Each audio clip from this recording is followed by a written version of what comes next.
तो वही सबसे भी पहले कर लेते हैं। लेकिन अविनीत, आपके पास आना चाहेंगे, आपको क्या लगता है प्राइसेस क्या जा रहे हैं और आपकी क्या सेंस है, किस तरह के ट्रेंड्स फिलहाल अब यहाँ पर चांदी में हैं? जिस हिसाब से चांदी का ट्रेंड जो हमने लास्ट 2 या 3 वीक्स में सॉरी अविनीत बोल रहे हैं जी। तो please okay, happy Dhanteras to everyone. चांदी की प्राइसेस की अगर हम बात करें तो मैं ये देखता हूँ कि अगर हम 3 से 12 महीने की बात करें शॉर्ट टर्म की, तो ये काफी वॉलेटाइल रहेगा। अगर फेड रेट्स कट नहीं करता है या टाइम लेता है तो करेक्शन आ सकता है। बाइंग ऑन एवरी डिप बनती है शॉर्ट टर्म के अंदर। इंटरेस्ट रेट्स से बहुत बड़ा फैक्टर रहेगा। अगर इंटरेस्ट रेट नीचे जाती है तो सिल्वर की प्राइस जरूर बढ़ेगी, क्योंकि बुलियन के अंदर इन्वेस्टमेंट आता है सबसे ज्यादा, and it is one of the safest haven right now, क्योंकि जिस तरीके के वॉर्स एंड इकोनॉमिक टेंशंस चल रही हैं उसको देखते हुए सो मेरे हिसाब से शॉर्ट टर्म में काफी वॉलेटिलिटी रहेगी। डिसिप्लिन की तरीके से आपको ट्रेड करना पड़ेगा। अगर आपको इन्वेस्ट करना है तो dip on every, like whenever there is a correction, buying on dips बनती है। 1 से 3 साल के होराइजन के अंदर बुलिशनेस है, क्योंकि जो डिमांड आएगी वो सारी इंडस्ट्रियल डिमांड उसको बैक करेगी।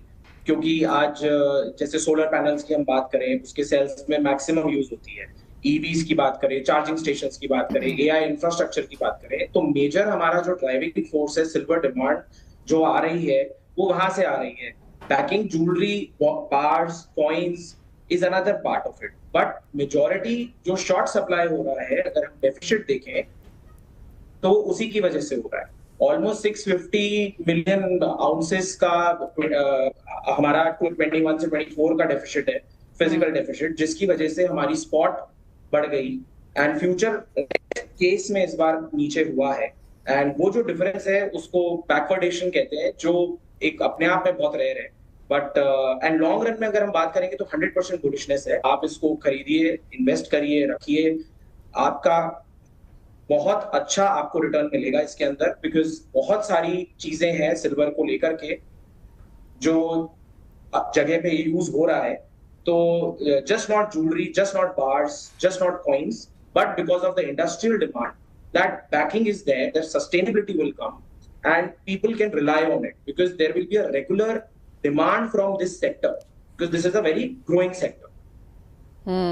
तो अभिनीत, आप ये कह रहे हैं कि अगले 3 से 12 महीने में अच्छी खासी उठापटक यहाँ पर चांदी में देखने को मिलेगी। एक तो वो चीज़ है, और प्राइस लेवल्स क्या हैं आपके आगे जाते हुए, क्योंकि जिस तरह से मनोज जी ने कहा 60, 70, $72 तक यहाँ पर प्राइसेस जा सकते हैं। आप प्राइसेस अगले 12 महीने में किस रेंज में देखेंगे?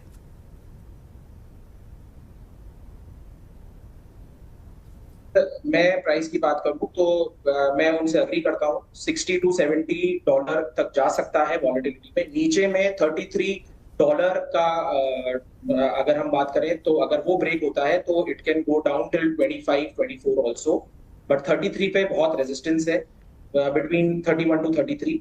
एंड ऊपर में if it crosses 70 then it can go up till 85-90।